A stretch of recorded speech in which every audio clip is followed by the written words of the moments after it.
Example 3 says graph 3x plus 2y equals 4. Now, up till now when we were graphing, every graph has said y equals everything else, right? Every one of them. This one doesn't say y equals everything else. It says 3x plus 2y equals 4. So my first priority here is I need to get this to say y equals everything else. A good linear equation, that means x to the first and y to the first. A good linear equation should have y equals everything else. This one isn't like that, so we need to make that happen. 2 steps to make that happen. First off, I want to get y, the object containing y, by itself. So 2y by itself means 3x needs to go to the other side. So 2y is staying on the left-hand side, it stays positive. 3x is moving across, the equal sign becomes negative. 4 is staying on the right-hand side, it stays positive. Okay, that's the first step when solving for a variable. You get the variable you care about, what you want to get solved for. We want to say y equals. Get the variable containing y by itself, moving anything that isn't that to the other side. 3x moved across. And this isn't super important, but with linear equations, get used to this structure. Y equals something x plus something. That's the order you want. Put the x before the number. Just get used to that order. It just makes life easier if everybody has the same order all the time on these problems. 4 minus 3x means the same thing. I understand that, but that's a better order of things. All right. Next thing we do is divide by 2. Because I don't want 2y, I just want y. Notice I'm not dividing by y, I'm just dividing by 2. Because 2 divided by 2 makes 1, leaving me y on the left-hand side. The consequence of dividing one side by 2 is to divide all the pieces by 2. This divides by 2, this divides by 2, this divides by 2. I do recommend doing it in pieces like that. Instead of doing the whole thing divided by 2, do each individual piece divided by 2. All I get out of this is negative 3x over 2. Can't make that any prettier. I can get plus 2 out of that. That's as pretty as that can be. So priority 1 on a problem of graphing a line is to get y equals everything else.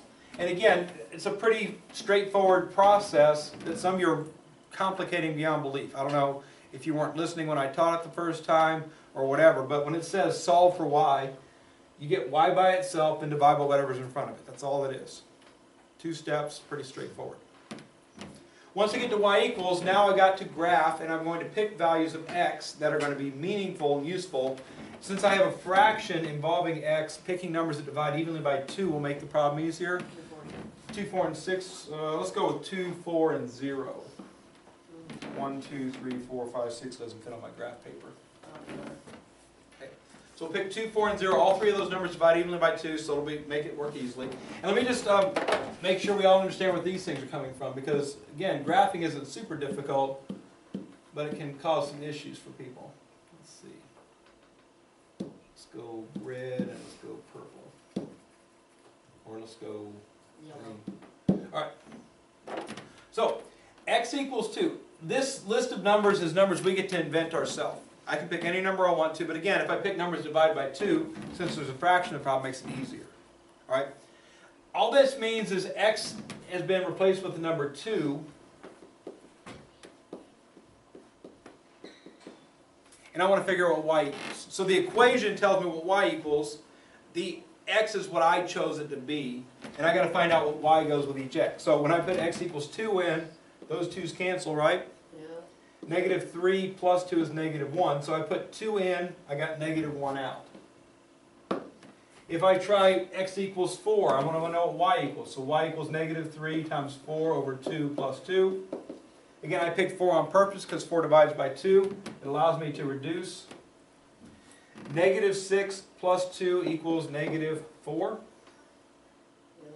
So 4 went in, negative 4 came out. Next number for x is 0. Y equals negative 3 times 0 over 2 plus 2. 0 times anything is 0, right? Yeah. 0 plus 2 is 2, so 0 goes in, 2 comes out. That's what a linear equation does. You pick x, you put x into the equation, you solve for y, y comes out of the equation. Every x that goes in has a y that comes out. And once you've got all these points, you got your x-axis and y-axis. Again, make sure you are labeling your x and y-axis. I can't read your graph properly if, let's say, you staple it sideways. If you have your x and y where they belong, I know which direction to turn your paper to look at your graph properly. If you don't have the x and y on there and you got it stapled wrong, I'm going to assume you don't know how to graph. So make sure the x and y are being put to the right and up. That's where they belong. 0, 0 is right here, so I go 2 to the right and 1 down. That's the blue point.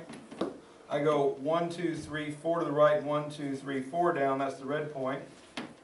And I go 0 left and right and 2 up. That's the green point. Those 3 points do line up in a nice straight line, which they should. We connect those with a straight line, like so. Make sure when you graph a line that you're getting arrows on the ends of the line. Make sure those arrows are visible so I can see them. All right? This next one's for you.